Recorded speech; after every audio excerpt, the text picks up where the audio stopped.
Hello, today I'm going to be going over this worksheet, calculating Celsius from Fahrenheit.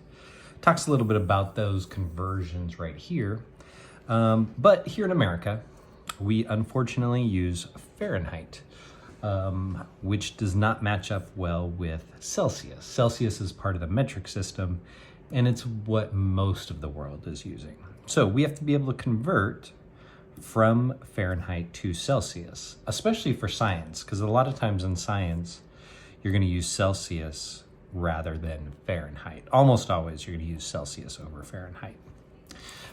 So let's do some of these conversions. It has the formula that you need right here at the top. And to figure out Celsius, we're given Fahrenheit, and we're just going to put Fahrenheit into our equation.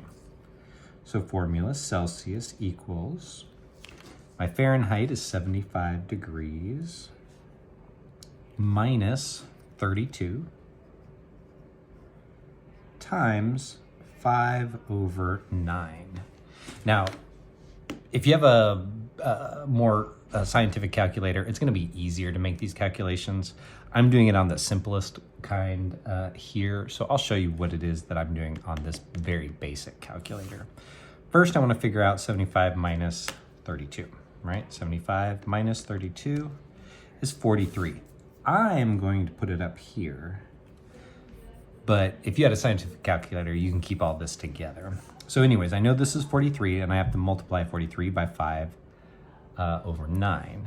That's going to be a weird fraction, so I'm going to do that first. 5 divided by 9 equals 0.55555, right?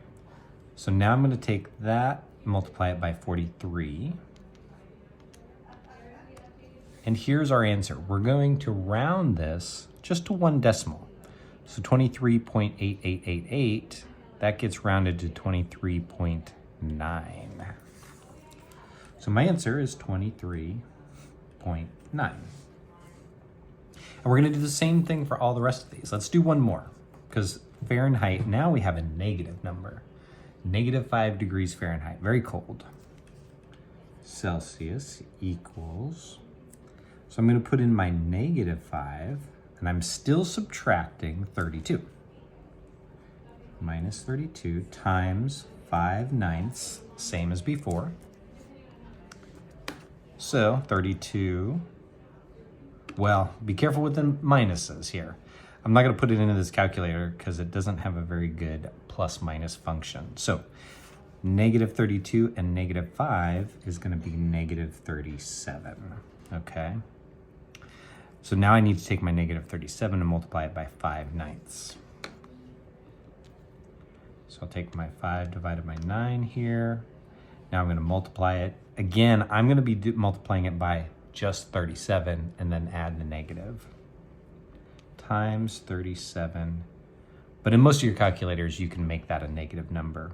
Probably on here somehow you can too.